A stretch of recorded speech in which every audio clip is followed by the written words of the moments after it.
Hello, everyone, and welcome to Immigration Talk Show.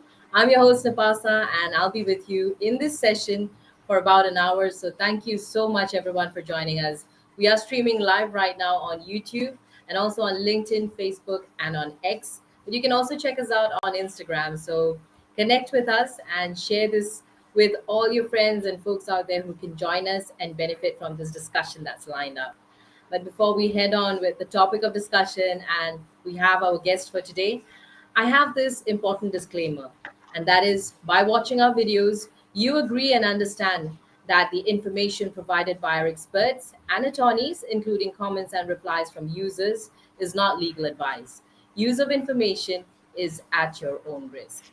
So, friends, I hope you keep that in mind throughout this whole session. And best thing is you can also participate, by the way, comment wherever you're watching us. And yes, you can also dial in the number which you can see on the screen above. The number is 425-436-6335, and the access code is 988-888. And today's topic of discussion you can already see on the screen: July 2025 Visa Bulletin. What changed and what's coming in August? So, folks out there, maybe, if you are in any of your family based or employment based visa statuses, something, a visa process, and you need to know something, you need some clarification, join us to ask your questions. And another best thing is we are going to have our guest for today. So it's really my pleasure, to welcome none other than Jennifer Behm to the show today. And Jennifer is a partner at Berardi Immigration Law and one of their most inspiring success stories. Well, she began as a legal intern and has played a key role in the firm's growth ever since. So she's known as the analytical one, and Jennifer brings deep expertise and sharp insight to every case she handles, they say. And we're really thrilled to have her with us today. So, welcome to the show, Attorney Jennifer Behm. Thank you, Napasa. I'm excited to be here and I appreciate the invitation. As Napasa said, I'm a partner with Berardi Immigration Law. I've been with the firm for 14 years now, and we have just grown leaps and bounds. We have an East Coast and West Coast presence, as well as virtual offices in Toronto and in London. So we represent individuals for employment and family-based immigration matters who reside all over the world, and we love doing what we do. Thank you so much, Jennifer, today, really. And looking forward for this discussion. There's a lot to talk about, and we would really love, to be enlightened by all your expertise and whatever you can guide us with today. So, thank you once Absolutely. Of again. course. Thank you. So, well, since you're joining us for the first time, so a warm welcome to you to Immigration Talk Show, and we would really love to get to know you better. So, would you like to tell us how has it been for you and how's it going? Yes, absolutely. Well, I mean, I've been doing this for nearly 14 years now. And it's always, we always see a shift whenever we have a change in the executive branch with different incoming presidents. It's been very busy for us lately. As you can imagine, you've probably seen US immigration headlines. So, we tend to try and quiet the noise and push past the media and serve our clients well. The law has not changed. A lot of policy and attitudes have certainly changed, but as you know, Congress rarely makes any substantive changes to immigration law. So there's always a ton to talk about, and I'm sure that clients feel maybe some differences in immigration, whether it's attitudes by consular officers abroad or perhaps an RFE. If you're in the United States and you've submitted an application, sometimes the pendulum tends to shift with respect to policy changes. But at the end of the day, we stand by the law and continue to get cases approved every day. So I mention this because for those of you who are very intimidated by US immigration right now, approvals are still happening. So try and shut out the noise that you may see in the media, and cases are still getting approved every day. Green cards are still being issued. Absolutely. I think the best of the best cases are being approved. and only the most deserving ones and the luckiest ones are able to be here in the US. So I think let's keep it at that. And I'm Right. very excited for our questions. I hope you're ready too. Yeah, let's dive in. All right. So let's start with our first question that I have for you, Jennifer. And well, F2A, saw a big jump from Yes. January 2022 to September 2022. So what caused this leap maybe, and should eligible families file now? Yeah, so let me give a quick overview for some newer listeners with respect to how the Visa Bulletin works. Every month, the US Department of State publishes a Visa Bulletin. And basically, what that is a document that acknowledges Congress sets the limits of the number of green cards or immigrant visas that will be issued each year. So the Visa Bulletin sets two cutoff dates for each category, whether you're being sponsored by a particular family member or perhaps by an employer. And those two categories are then distributed across different, what we call oversubscribed countries like China, India, Mexico, and the Philippines. And what we're left with are two charts: the final action date, which controls when a green card can be approved, and a date for filing. And that's when someone can file the adjustment of status package if they're here in the US. Caps exist globally across all green card applicants for different categories and by countries. So with respect for the F2A category, we did see a bit of a jump. That is reserved for spouses and unmarried children under 21 of green card holders. And we saw that jump because of spillover. So this happens when other family preference categories don't use up all of their allotted visas by the end of the fiscal year. And then this frees up numbers for F2A applicants. So if a family's priority date is before September of 2022, they should file that now to get ahead in processing. And remember, for individuals who are already in the United States, they can go ahead and file the adjustment of status package. If it's an F2A priority date for someone outside of the United States who won't be filing an AOS package, they will need to go by the final action dates chart. Well, thank you so much for taking that up and for those tips, I think, for folks out there to be ready. So Yes. yes, looks like a lot of changes are happening, especially right now with all the updates we get every day, all the news that we see. And Yes. well, definitely, I think that is also bringing up a lot of changes because maybe families are not able to reunite as well. Mm-hmm. And a lot is happening. So we will keep unfolding and as we go ahead with our session. And I'll just quickly say hello to Ricky right now. Ricky says hello too. So thank you so much, Ricky, for joining us. It's always nice to see you. He's one of our regular viewers, Jennifer. So Oh, great. welcome, Welcome. welcome, Ricky, once again to our show. And we will take up your questions a little later. Stay with us, all right? For now, though, Jennifer, if you can tell us about F1 and F2B, which moved slightly as well. So, do these changes mean family visa backlogs are finally being addressed, or it's not really like that? Unfortunately, it's not really like that. These are pretty steady increments from the regular use of annual quotas. So it really, the movement forward reflects a gradual progress rather than this big resolution of longstanding delays that I know we're all hoping for, but I wouldn't necessarily hold our breath on that. So the F1A category, that's for unmarried sons and daughters of US citizens, that moved forward by about a little over 2.5 months. And F2B for unmarried adult children of green card holders moved by 2 months. So again, consistent movement forward, but it certainly doesn't signal that the backlogs have cleared in any major way or that we're going to see that. Okay. Well, thank you for taking that up. And Rag has also joined us. Hi, Rag, to you too. He says, hi, Nipa and Jen. Hi. So lovely to have you, Rag. We're ready for your questions. If you have any, keep dropping them. We are going Mhm. to address them a little later in the show. And Jennifer, this next question is about employment based category for the EB1. For India, it has not moved since February Yeah. 2022. So, Why is India still stuck when other countries are current?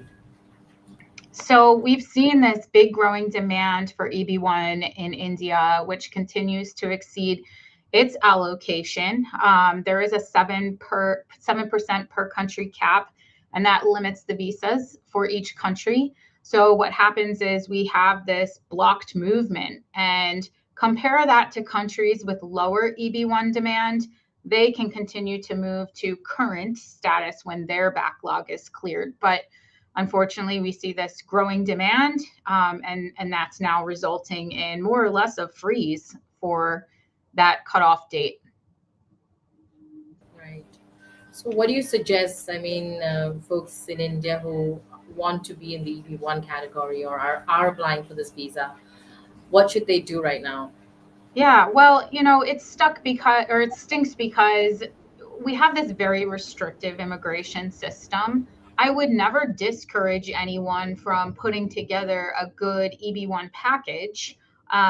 It's certainly a faster way to get a green card than perhaps well, definitely the perm process or the EB2 and EB3 categories. Unfortunately, when you're talking employment-based immigration, it's a hurry up and wait, if you will.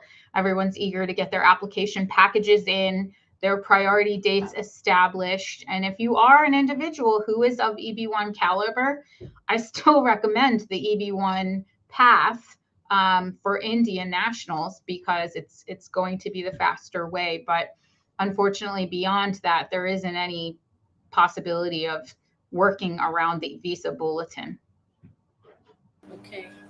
Well, thank you so much, Jennifer, for taking that up as well. And well, hi to Pinky, Robinson, Jason. Thank you so much, all of you, for joining us. And I can see some of your questions.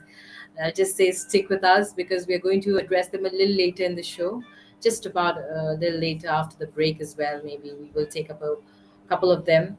So for now, though, Jennifer, if you can tell us about EB2 category as well for Mm-hmm. India. It is frozen since January 2013. And if you could tell us what's really blocking it, and is there any realistic chance that it moves this year? Yeah, so kind of similar to the EB1, but more extreme. We have this persistent high demand that exceeds the per country limit. Again, that's a number that Congress sets. And that combined with minimal spillover from other unused categories, unused visas in other categories, I don't expect that to see any major movement forward without any sort of major legislative changes or a reallocation of visa numbers. So I think that we're pretty much where we've seen movement for the rest of the fiscal year 2025. That does reset come October 1st.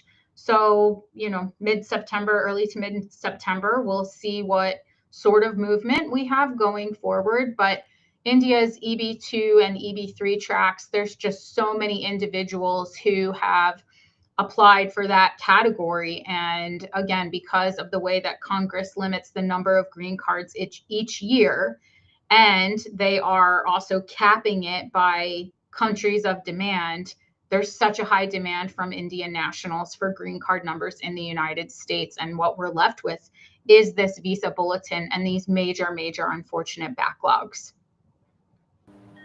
Well, thank you so much, at least for being straightforward and giving us the real picture. And we have a lot more questions, but it's time now for a short break. So, dearest friends out there, stay with us because we are going to take up your questions and we're going to talk more about the July Visa Bulletin of this year and also maybe discuss what we can expect in the upcoming Visa Bulletin. Mhm. Today, we are really pleased to have none other than Jennifer Behm with us here on this show. And we are going to speak more with her. She's from Berardi Immigration Law and very inspiring she is. So definitely stay with us, but we'll go for a short break right now. Don't go anywhere. Stay tuned on Immigration Talk Show. It's me, Napasa. Thank you, Napasa. You know why I'm vacationing in Dubai right now? Because I stopped drowning in RFEs, intake calls, and late night filings. I used to hire freelancers who barely knew what a G28 was. Total chaos. Then I found IMMI Support, virtual immigration paralegals trained in real case prep, DocketWise, and USCIS workflows. Now my calendar's clean, my clients are happy, and my firm runs while I relax. You can hustle or you can outsource smart. I chose freedom. I chose IMMI Support.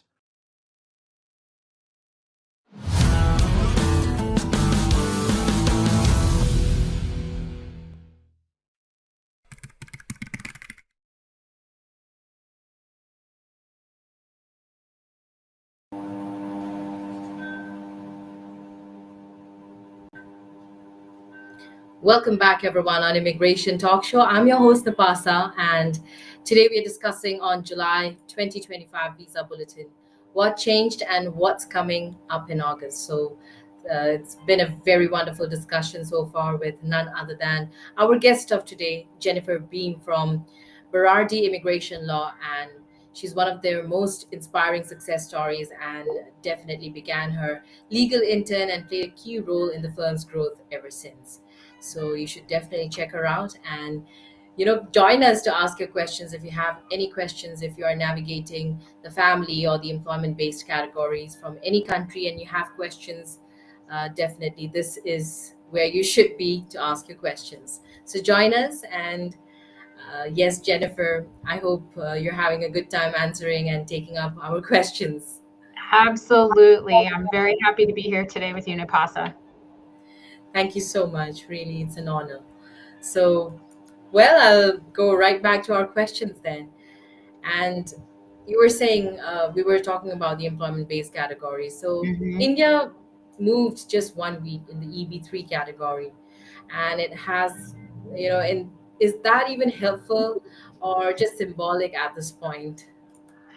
Well, for someone with a priority date between April 15th and April 22nd of 2013, it's certainly helpful. But, overall, I would say it's a very marginal shift and it's effectively symbolic.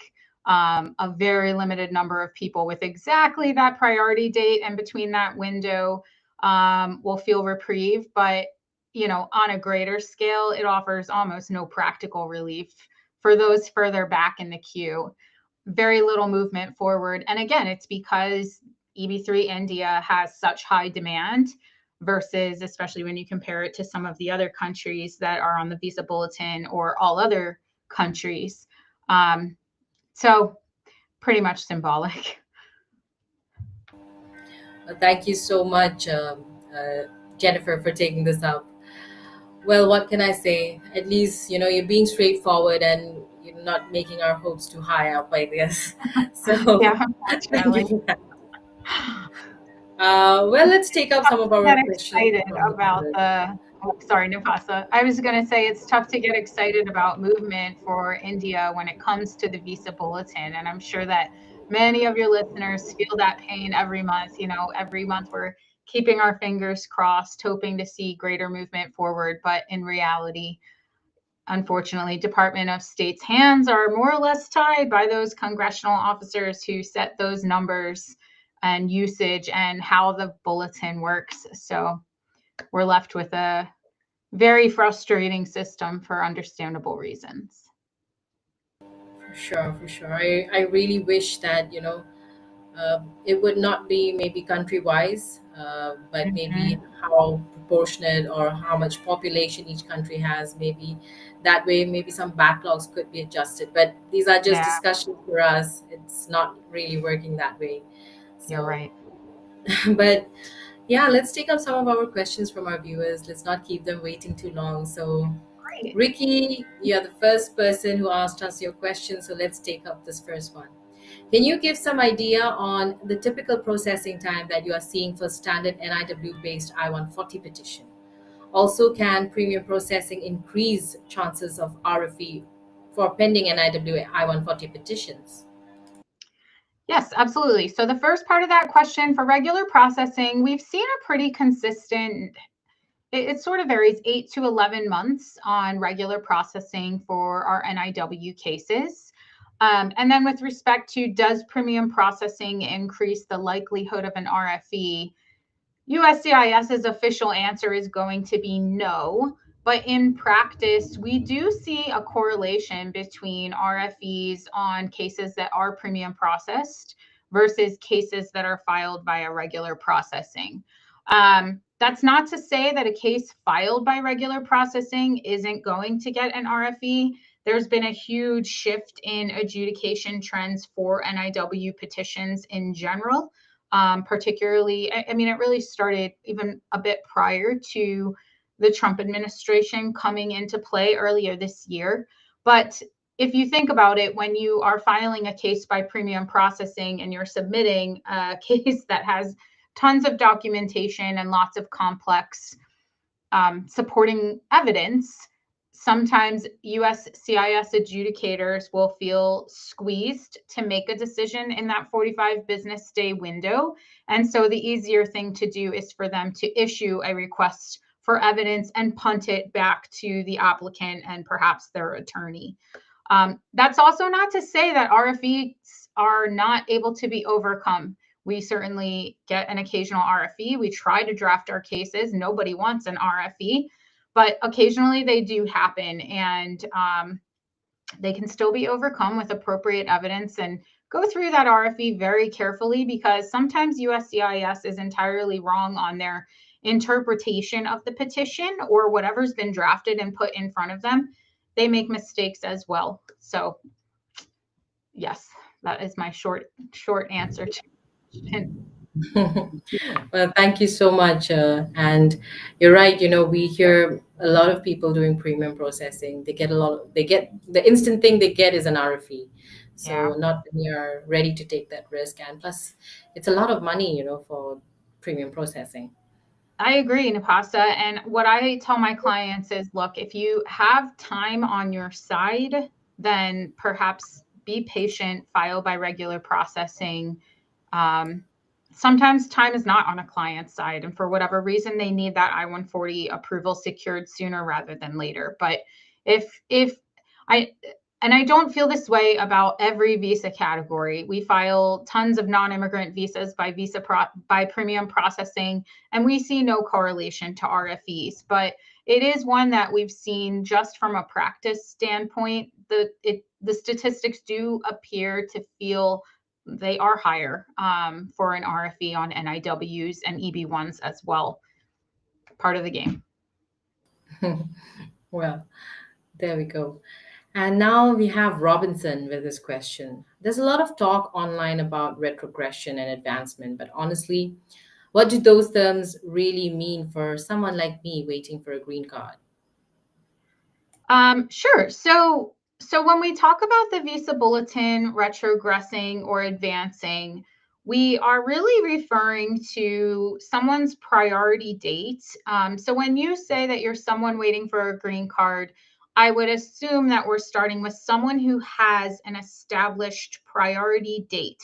And what a priority date is, it's an applicant's place in line, if you will, when undergoing the green card process. So when it comes to the employment-based green card process, a priority date is established when an employer files a perm labor certification with the U.S. Department of Labor.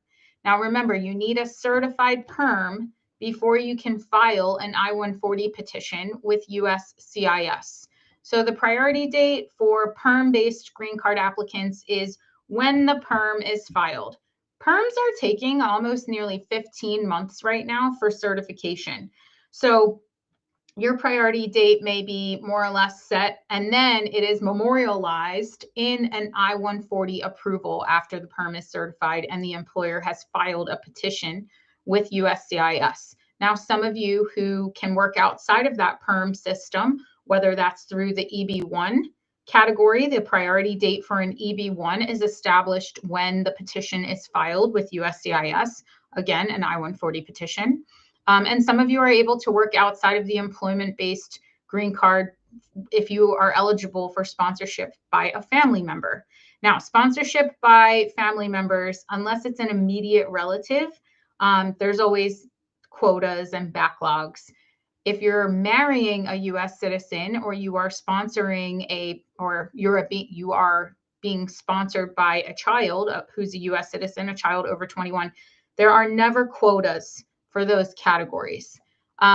But everybody else there is. And again, remember, Congress limits the number of green cards that they are willing to issue each year. And there's more complexities that go into that. But when we talk about a retrogression, we're talking about cutoff dates going backwards because of an overdemand. And when we're talking about advancement, we're talking about working towards a more current priority date. It's a little bit tricky to explain. I encourage all of you to follow me on LinkedIn. I have an article on how the Visa Bulletin works that I will repost for the listeners and pin that to the top of my profile. It was something I had drafted a year ago, but it really breaks the Visa Bulletin down primarily in the employment-based context much more simply. So if you're new to these concepts, I encourage you to follow along and check out that article. For sure. And there you go, friends. You can also click on this link, which you can check this link, which you can see on the screen, and get to know more about attorney Jennifer Behm. Well, also, you can check us out. I hope you are resonating with this conversation we're having, and especially these answers and responses which attorney Jennifer Behm has. So check us out and subscribe to us. Our handle is @Immigration Talk Show. We are not just on YouTube, but also on LinkedIn, Facebook, X, and on Instagram. So check us out and stay connected with us. Now we do have more questions. Let's take up Pinky, who's saying August bulletin on EB2. Maybe she wants to know what's going to be the scene. But we would Yes. have to know, I think, which country she belongs to, right? Yeah, well, and my simple answer is the August Visa Bulletin has not yet been released. We'll probably see that maybe mid-July. I'll be honest, for some of these categories, particularly in India, I don't expect to see much movement forward. I think what we've seen these past few months will probably mirror what comes out for August. And same again for September. October's Visa Bulletin is the one you're really going to want to watch, because that's when the government's fiscal year resets, and that's when we tend to see a bit more movement forward. So that should be outcome mid-September, and that will be the one that probably provides a little bit more excitement rather than June, July, August Visa Bulletins. Right. We will have to wait for almost the end of the fiscal year. So, Pinky, thank you so much for joining us with your question. I hope that is what you wanted to know. And if there's any more questions that you want to follow up with, please feel free to keep asking. Yes. Now we have Rag. Rag has another question. He's saying, with an H4 EAD filed, I-140 and I-485, is secondary inspection at the port of entry more likely? Okay, so I'm guessing this question stems because we've seen a lot of stories in the media about difficult entries for non-immigrant visa holders. My advice there, shut out the noise. My advice to individuals who have any non-immigrant visa, whether it's one that allows for dual intent, like H-1B, H-4, L-1, L-2, versus the O-1, the F-1 categories, you always want to have your best practices ready to go when you are entering the United States. And what Customs and Border Protection officers are trained to do is to see, does your intent for entry to the United States align with your current visa category, your current status request? So for someone who is here as an H-4 spouse who has an EAD, maybe that individual or their spouse has an I-140, there's no I-485 filed. All of those details are really not anything that CBP is immediately going to be inspecting or asking questions about. They're going to be asking, what are you coming in for? Do you have a valid visa? What is the purpose of your entry? And does it align to the category that you're requiring entry under? So for someone who's entering as an H-4 spouse of an H-1B holder, relevant details to that is, what does your spouse do? Who does your spouse work for? Is your spouse currently working for their appropriate H-1B employer? If you're traveling together, that adjudication process is probably going to be smooth sailing. If you're traveling separately, the H-4 spouse may want to have their partner's pay stub to show recent payment from their appropriate H-1B employer, and maybe even have a copy of the spouse's primary I-797 approval notice. Any hesitation in terms of where you're going, who you're working for, especially if you're here in a non-immigrant status that allows for work, that can cause CBP officers to raise an eyebrow. So you want to be confident in your responses, understand the purpose, understand the restrictions and benefits of your category that you're entering under, and ensure that you are abiding by the law. If you're an H-4 spouse who does not have an EAD, remember, you can't work. So those are the sorts of things that the government, a CBP, Customs and Border Protection Officer, is going to be screening for upon entry. I don't think that secondary inspection is more likely unless you've engaged in some sort of criminal activity recently, you've had any sort of visa revocation, but for the most part, we are not seeing any sort of crazy increase in secondary inspection. And in those news stories where we're hearing somebody was not admitted into the US, there's usually a little bit more to it than what the media is able to provide. Right. Well, thank you so much, Jennifer, for taking that up. And well, I think we have so many more questions from our audience and viewers. Really lovely to have each one of you. And we are going to take up your questions, but it's time now for another short break. So, Messine, Mihil, Sagar, Manisha, Alicia, Jason, please stay with us. We are going to take up your questions after this break. Today, we are speaking with none other than attorney Jennifer Behm from Berardi Immigration Law. You should check her out and visit this link, which you can already see on the screen. And don't go anywhere because we'll be right back after this short break on Immigration Talk Show.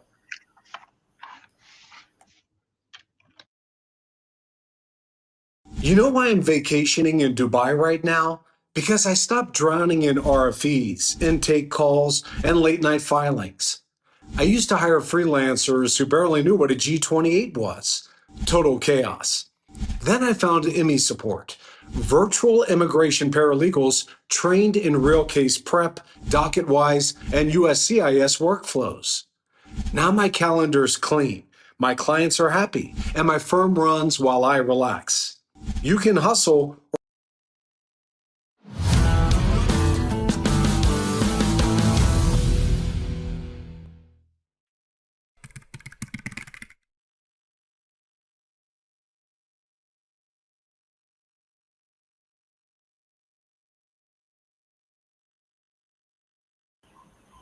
Welcome back, everyone, on Immigration Talk Show. I'm Napasa with attorney Jennifer Behm, and it's been a real good conversation getting to discuss about the July Visa Bulletin, what happened, and what can we expect in the upcoming Visa Bulletin.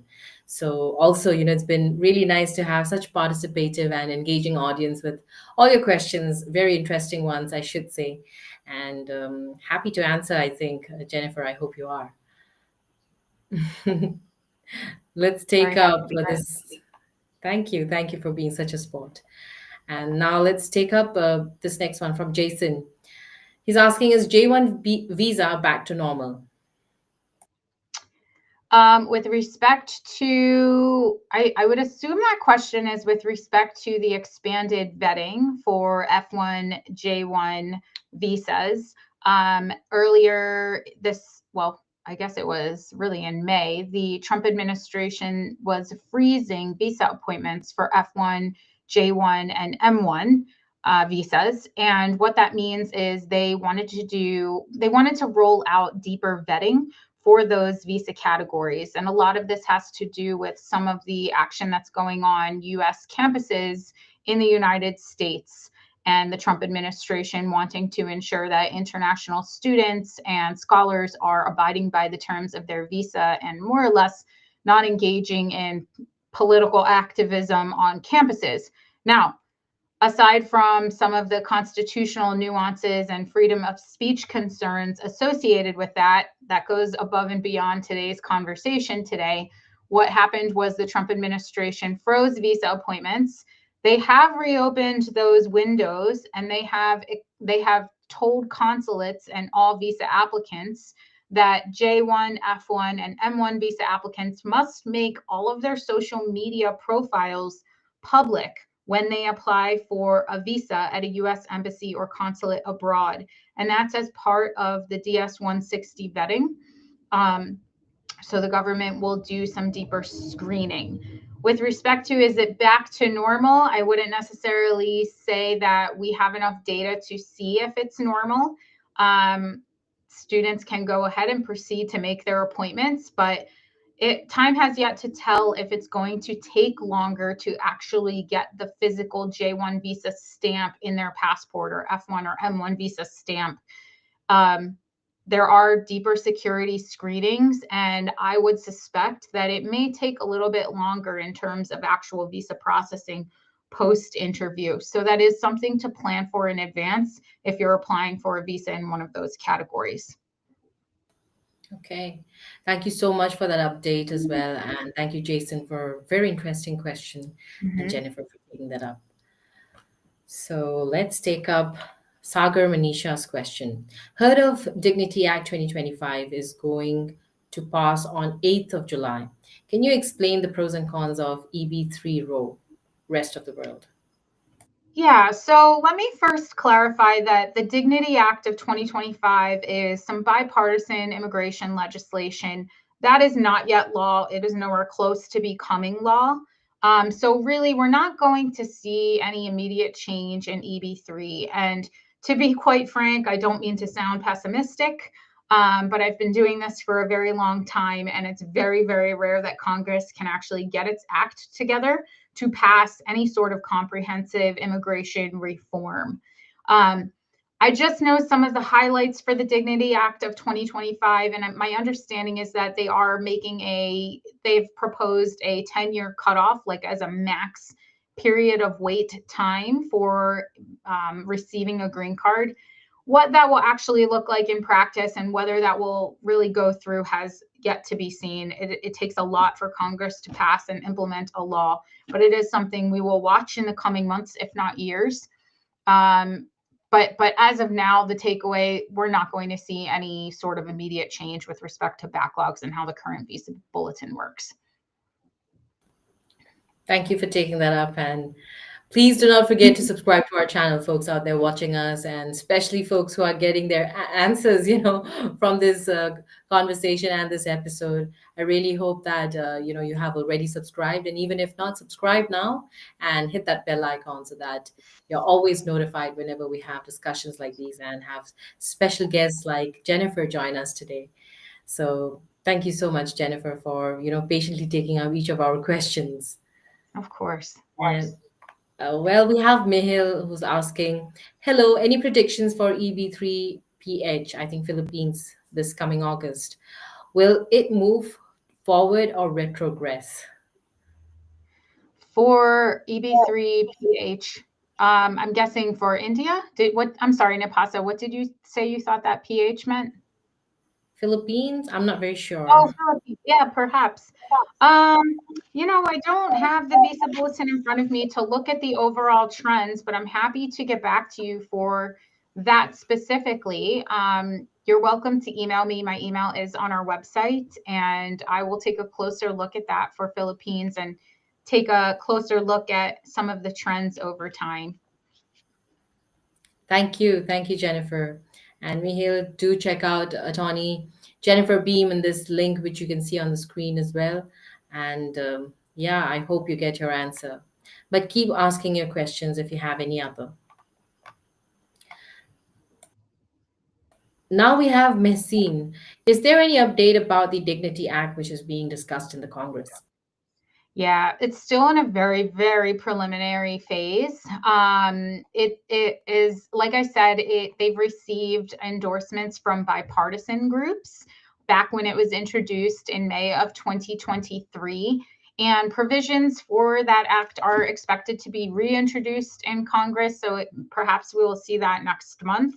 But like every comprehensive immigration bill that's been put before Congress, it's going to definitely face political hurdles, and it's not yet been marked as imminent to pass. It's an ambitious thing to try and do, especially in the current administration. It does enjoy bipartisan sponsorship, which is always a good start in what we want to see, but the actual legislative future really remains uncertain. And immigration is such a hot topic right now in the current administration. And one of the complaints I have with the way that proposed legislation has tried to work its way through Congress is that it's presented as one giant, robust package. So it addresses immigration on the southern border, illegal immigration, family-based immigration, employment immigration, asylum and refugee immigration. We have the Dreamers and DACA in the United States. We have provisions for temporary protected status. What the average individual doesn't realize is that there are so many different facets to US immigration law as a whole. And I think what makes it very difficult for Congress to actually take any action on proposed legislation is that you have all of these competing factors wrapped up into one bill. And everybody wants this legislation to be tied neatly with a bow, and addressing these different facets to their constituents and what they want. And when you think about the United States and how you have Congress representing all of these different geographic areas, which in turn have different geographic considerations when it comes to immigration, you have all of these competing interests. And unfortunately, as we've seen time and time again, nothing gets signed, sealed, delivered. Very frustrating. I would love to see Congress tackle immigration in a bit more of a piecemeal style. That's not what we're probably going to see, but yes, I agree with you. Let's pray and hope that something better and have some advancements forward with this system that really does not necessarily serve America nor foreign national immigrants as good as it probably could have. For sure, for sure. But thank you so much, Jennifer, for taking this up and for giving us these sneak peeks and overviews of what you've been seeing and what should we expect as well. So, Messin, thank you for your question, and let's hope and pray for the best to happen. Yes. So now we have, I think I skipped Alicia in between. So, Alicia, I'm so sorry, but let's get to this. Hi, Jen, she says. Is the EB1 under scrutiny now? I just heard about it in the news. Should we be careful about anything in particular? I wouldn't say that it's under high scrutiny, but the EB1 has always been one of the more difficult categories to obtain approvals in. You do need to show that you are above others in your field.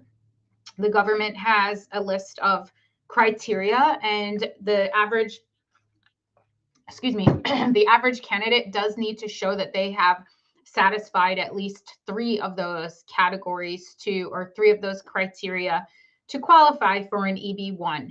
And then on top of that, even towards the very end of the case, the government does what we call this final merits determination to essentially make sure that granting an EB1 is going to be in favor of the United States and good for the US. So EB1 can be a tough category. One thing that I know exists are a lot of vendors or agencies who promise to help applicants become qualified for the EB1 by engaging them in pay-to-play media. And I think that that can get very muddy because those sorts of things don't necessarily really make someone of EB1 caliber when it is a pay-to-play. USCIS expects it to be more organic. And we are hearing of trends where the government is looking into that.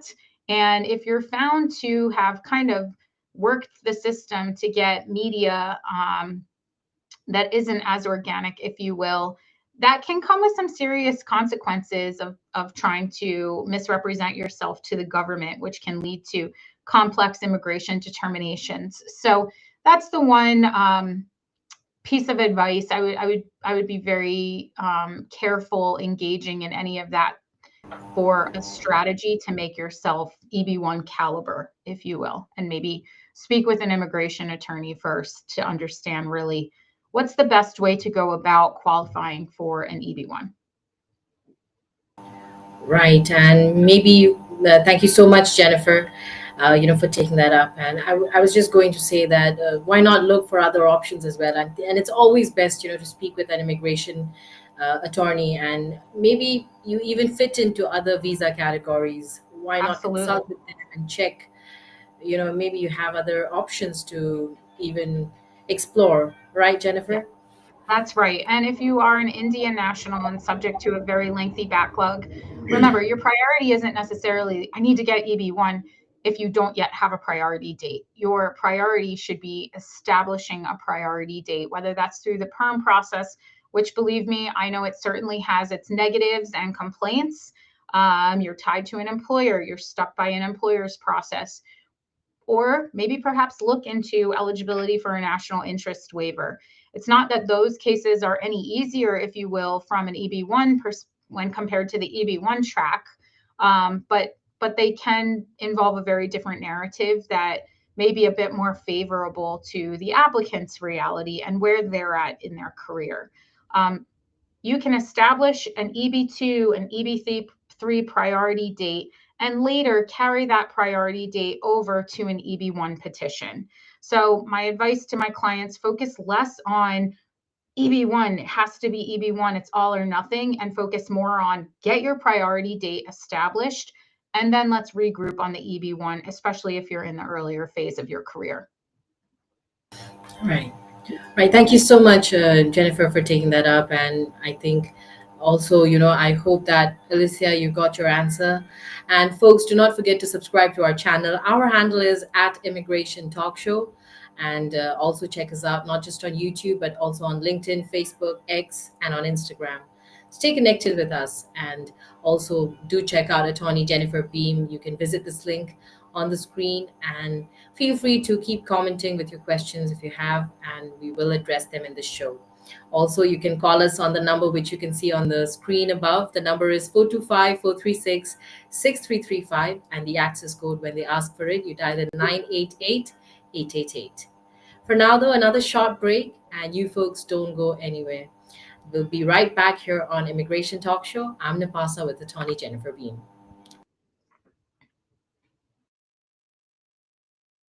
You know why I'm vacationing in Dubai right now? Because I stopped drowning in RFEs, intake calls, and late night filings. I used to hire freelancers who barely knew what a G28 was. Total chaos. Then I found IMI Support, virtual immigration paralegals trained in real case prep, docket-wise, and USCIS workflows. Now my calendar's clean, my clients are happy, and my firm runs while I relax. You can hustle or you can outsource smart. I chose freedom. I chose IMI Support.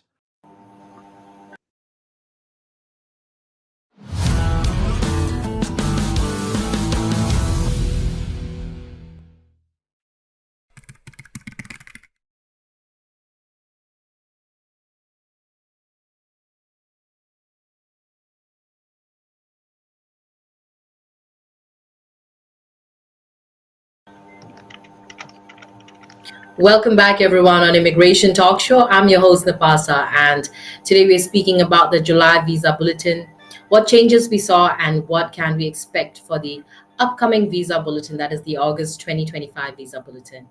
And we are speaking with none other than our guest for today, attorney Jennifer Behm from Berardi Immigration Law. And it's been such a great experience so far getting to know you, Jennifer, and also you being such a sport, taking up each of our questions so patiently. And of course, all your awesome audience out there watching us and throwing your questions at us. It's lovely to see such participation. So keep commenting. We are taking up each one of your questions as much as we can, as quickly as we can. And lovely to see Girish as well, who has joined us. So I think we should take it up. Jennifer is asking, any planned changes to U visa program by present administrations? Yes, I appreciate this question, Girish. Unfortunately, let me preface my quick response with a disclaimer that I do not practice in the world of U visas. I primarily focus my practice on employment and family-based immigration. So I don't really have quite an answer for you, but for our listeners, a U visa is designed to protect victims of certain crimes, especially those who don't have lawful immigration status, and it offers them a path to remain in the US legally when they are assisting law enforcement in their investigation. Perhaps there is some changes to the U visa program with the act that we were just talking about, but I unfortunately don't have that answer at the top of my head for you. And it's not something that I am tracking, but I'm happy to put you in touch with some colleagues and other practitioners who do prepare U visa applications. Thank you so much, Jennifer, for taking that up. And folks, you can get in touch with attorney Jennifer Behm and visit this link, which you can see on the screen. Check her out. Also, Girish, thank you for your question and for participating as well. Ricky has more questions, but also we have more questions from our Facebook audience, so we will address them. But meanwhile, yes, can you give some idea, Ricky's asking, on the monetary charges you would apply for NIW I-140 petition premium, refiling with minor modifications? Should one consider filing premium processing if the NIW I-140 petition has been pending for the last 8 months? So let me tackle that second part of the question first. If you have an NIW petition pending with USCIS and it's been 8 months, my practice would probably be to advise the client, you've waited this long. I may suggest that you wait it out, especially if you feel that it was a good case to begin with. Best case scenario, it's ultimately approved. Worst case is that an RFE is probably issued. And at that point in time, when you look at the substance of the RFE, you can make a determination to respond to that RFE by withdrawing the case. So you're still responding, but you wouldn't necessarily provide USCIS with the evidence that they want to see. You instead ask the government or tell the government you're withdrawing the case. And maybe a strategy is to then take that RFE behind the scenes and work again to repackage an NIW to make it stronger. The first part of that question Ricky asked was for monetary charges. I'm assuming you mean like if I was to take on the case, and I don't provide legal fees without looking at the case as a whole. It's something that we would want to first review and determine if it's a case that we can stand behind and take on. And if there's a good narrative, we're certainly taking new clients and happy to work with them. But we are very selective with the cases that we do take on. And so legal fees vary based on the complexity of the work, especially for something that's been filed. If there's already a good substantive package, attorneys are going to need to charge for their time to review that. And it's not a quick flip through paperwork. There's understanding of an industry, reviewing someone's proposed endeavor, understanding how everything came together, and making sure that's presented in a format that is digestible and approvable for the service center. Thank you so much, for taking that up, Jennifer. And Ricky, I hope you got your answer. Well, he has a lot more questions, but I think we should address some of our Facebook questions as well from the groups that we have. So, Control, I would ask you to please display them. So this first one is from an anonymous participant saying, "Hi, I just got I-130 approved. I had applied for wife and I wanted to know when can I apply I-485 since my wife is outside in India." So there's a couple of variables here. For individuals who are not in the United States in a current status, that can be difficult because bringing them in perhaps as a visitor conflicts with the concept of immigrant intent. With respect to the timing, it also depends if the primary sponsoring spouse is a US citizen or a green card holder. So if I was consulting with this particular client, I would be asking lots of questions first. If they're, when you have an I-130 approval on record, that immediately launches into, okay, we know that this individual does ultimately have immigrant intent. And that means the permanent intent to live and work in the United States. So if that spouse was showing up as a visitor and presenting a B2 visa for entry to the US with the intent to file an I-485 package, and they said that to CBP, the government would laugh and say, get out of here. You need to wait it out and you need to pursue immigrant visa processing abroad. I would, if the priority date is current and they're not subject, if it was a spouse of an American, I would recommend that the spouse pursue visa processing abroad. I know that that can be a little bit more cumbersome, but you are taking less of a risk by presenting yourself for entry to the US as a visitor, which again conflicts with immigrant intent. If the individual is able to come into the United States in a valid status, I'm guessing the sponsoring spouse was a green card holder or a US citizen. So they probably can't enter with a dependent status now that I'm saying that out loud. But if for whatever reason they were able to enter as a visitor, maybe perhaps they intend to come in as a visitor and then go back home abroad to complete visa processing. If they come in as a visitor and perhaps something changes and they aren't able to travel and their priority date is current, then yes, they could file an adjustment of status so long as they're eligible to do that. But keep in mind, a USCIS officer could question their intent. Hey, we saw that you entered as a visitor and you filed an adjustment of status package 2, 3, 4 months thereafter. What changed? Because when you enter as a visitor, you're proclaiming that you intend to depart the US.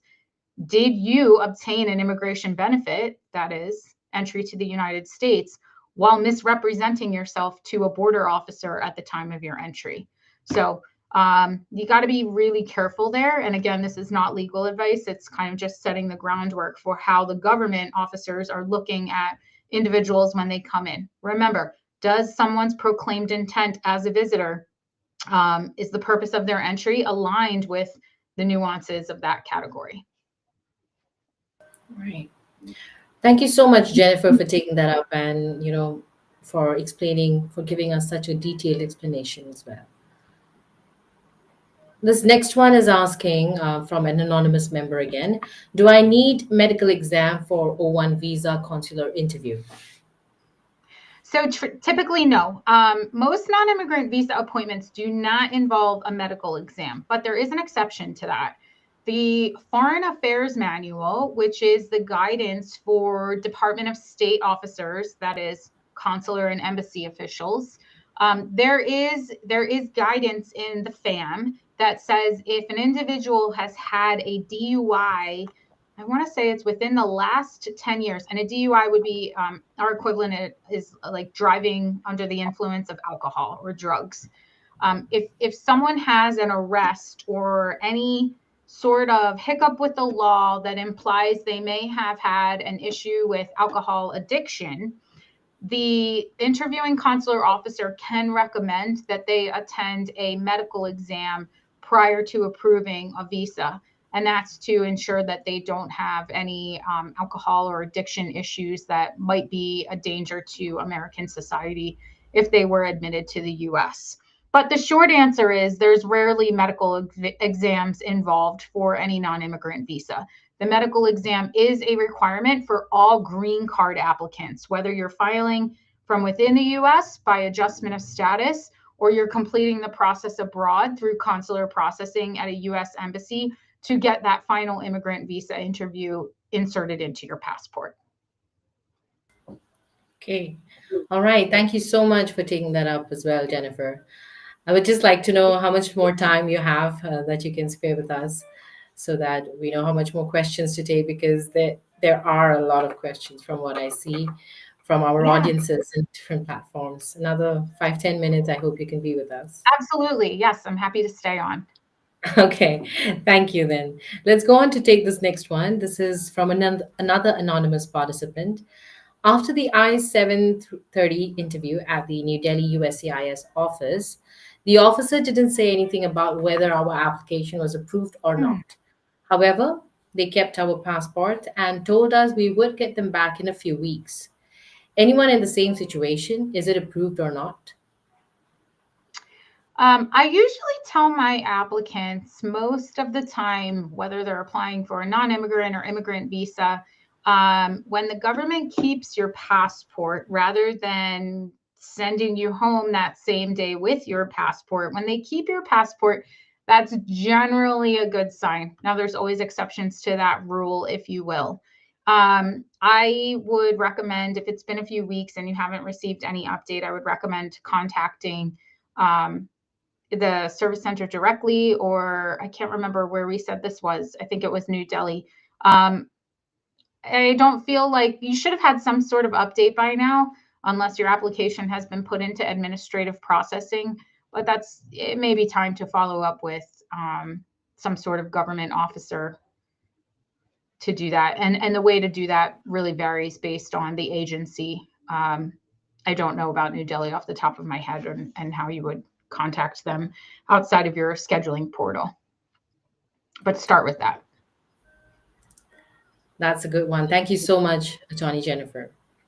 So now let's go on to this next one, which is I just have interview for I-130, not I-485. Will it be another interview for I-485 in the future? So this is a great question. And actually, it's very, very standard for the interview to only be associated to that I-130. And I'll tell you why. Think of, let's assume it's a marriage-based case, which I'm guessing that's the case here. The I-130 petition is what you're putting on record to show the government that you are in a bona fide real marriage. In other words, you're not just filing an I-130 for immigration purposes to get a marriage-based green card. So the interview is tied to that. The interview gives the opportunity for the government to assess you and your spouse and ensure that this is a bona fide marriage. This is not a sham marriage. You truly live together. You love each other. You got married together because you are committed to spending your lives together and not just to file for an immigration benefit. It's very, very rare for there to be a standalone I-485 interview. And so what we usually see is after the interview, the I-130 will be approved, and then the I-485 should be approved thereafter, assuming you're still admissible and eligible for a green card. But the interviews associated to proving the marital bona fides when we're talking about it in the interview in the marriage-based context. Thank you, Jennifer, for taking that up and for the detailed explanation. Now, this next one is also from an anonymous participant asking I-485 and I-130 filed together. Married to US citizen, legal entry to the USA. Just interview ended of April, I-130 was approved and I-485 is still pending. Anyone have the same issue? Yeah, this is very standard as far as processing trends and processing times go. I would encourage anyone with a pending 485 to then go on to USCIS, and you can pop in your geographic area, the service center with that is processing your I-485, and there are standard processing times. So I'm not surprised by this. They are very rarely issued, I-130 approval, and then boom, your 485 is still pending. It can take several months thereafter, and this is just part of the normal process. Okay. Well, thank you so much for taking that up. We have Clarissa who's joined us. Hi, Clarissa. Thank you so much for joining us. And Clarissa is asking, EB3 third category, any prediction of movement? EB3, it depends on the country, I suppose. Usually, sometimes we can tend to see a week or 2 weeks movement forward. If anything, I don't think it will be any great movement forward, but I would hope to see that come October 1st. And again, October, if you're joining us late, October is when the start of the government's new fiscal year. And so numbers are kind of reset, to put it simply. Okay. All right, Jennifer, thank you so much for taking that up. And Clarissa, thank you again for joining us with your question. And I think we should take one more of Ricky's questions. So Yeah. Ricky is asking, can you give me some idea on the month? Okay, we've taken this. I think, yeah, what can be considered as the minimum high salary, more or less than $200,000 for EB1A petition or for Mhm. professionals in semiconductor or electronics domain? Yeah, so the salary item when it comes to EB1 is kind of one of my least favorites. And I think that a lot of applicants, to their detriment, tend to hinge a lot of power in that. It's one that doesn't necessarily hold the strongest weight with USCIS. And I would focus really on some of those other criteria. I'm not saying to leave the salary off, but you want to pull wage assessments for individuals who are similarly situated in your area and industry of expertise. 200 is certainly a strong salary, but that alone is not going to be enough to move the needle and get someone over the EB1 edge. You really want to focus on your work and how other professionals are citing it, something original that you've brought to the domain that is then, very exciting for other leaders within the industry. Those are the sorts of things that USCIS wants to see. The salary really only holds power when you can really justify and articulate a good narrative behind that. Why is this person so above the salary range? A high salary is not going to cut it. You need to justify, like, someone similarly situated is making X and this person is making Z because A, B, and C, which then form the underlying basis of a really good, strong EB1A case. Thank you so much, Jennifer, for taking that up. And Ricky, thank you for being such Yes. an active participant, I would say. I really hope you've gotten all your answers. And, for most of your other questions, or if you want to have a one on one consultation with attorney Jennifer Behm, please check out her link, which you can see on the screen, and check her out. Maybe contact her. And it'll be best because every case is different and you may want Mm-hmm. to get a consultation. So I suggest you Mm-hmm. do that.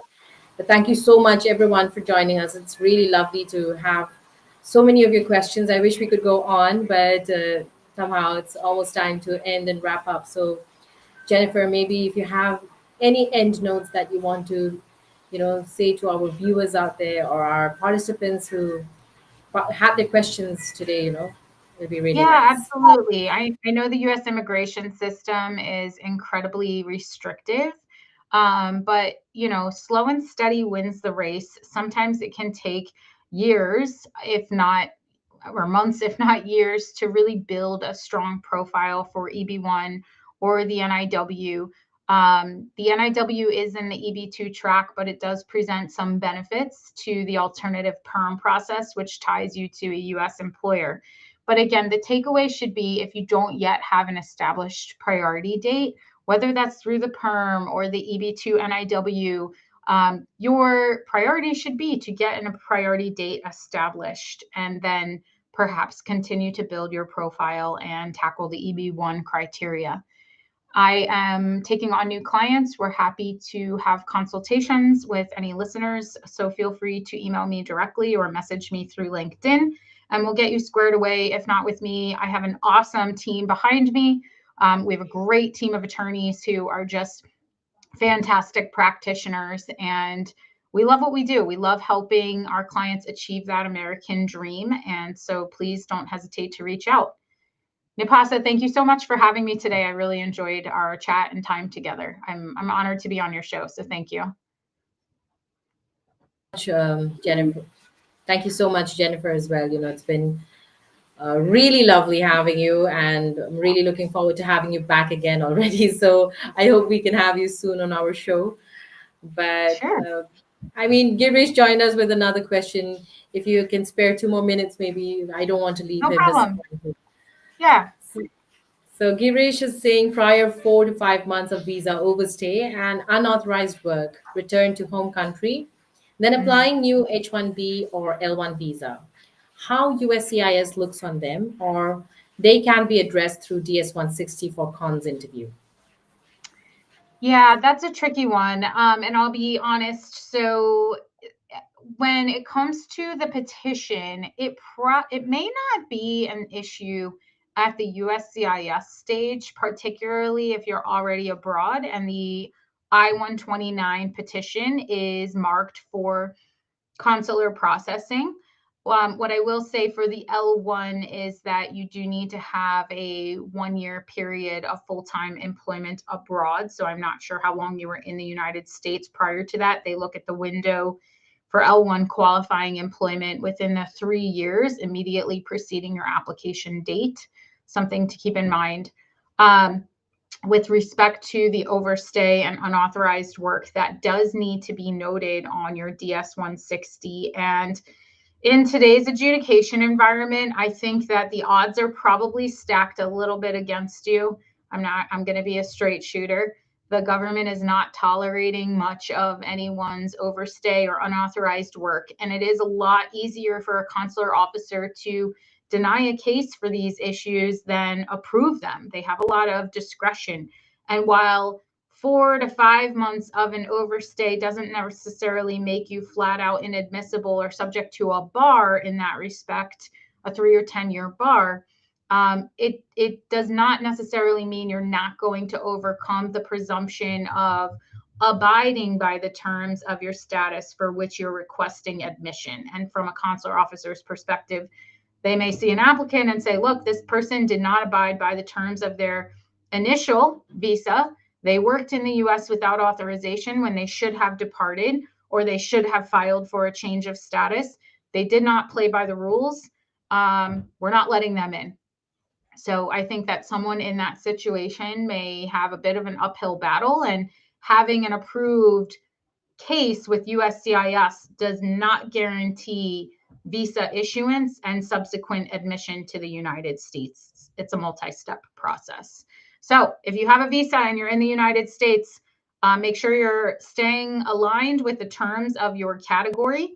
And if you are unexpectedly laid off or terminated, definitely consult with an immigration attorney. Consider filing a change of status to that of a visitor to buy you more time, and then determine your next steps. But you don't want to sit tight in the US without taking action when there's been a major change in your status. Thank you so much, Jennifer, for being such a spot today, and taking up each of these questions. And Girish, thank you so much for joining us with your questions. It was lovely having you as well. And Jennifer, once again, thank you so much for joining us here on Immigration Talk Show. Really such an honor and a pleasure having you today. Likewise, thank you for having me. It's been fun. Thank you. Have a wonderful day and see you soon, I hope. Take care. Thanks, everyone. Too. Thank you, Jennifer. So folks out there, please feel free to contact attorney Jennifer Behm. You can visit the link which you can see on the screen and definitely check her out, especially if you need to have a one-on-one consultation.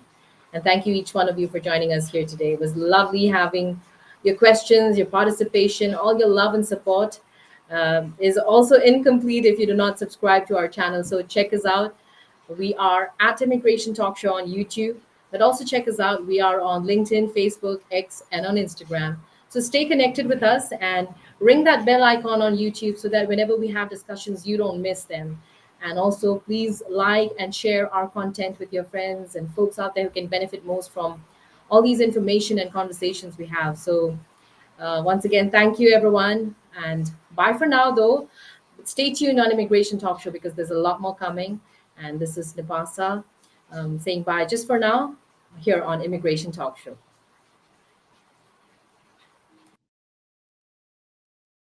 You know why I'm vacationing in Dubai right now? Because I stopped drowning in RFEs, intake calls, and late night filings. I used to hire freelancers who barely knew what a G28 was. Total chaos. Then I found IMMI Support, virtual immigration paralegals trained in real case prep, docket-wise, and USCIS workflows. Now my calendar's clean, my clients are happy, and my firm runs while I relax. You can hustle or you can outsource smart. I chose freedom. I chose IMMI Support.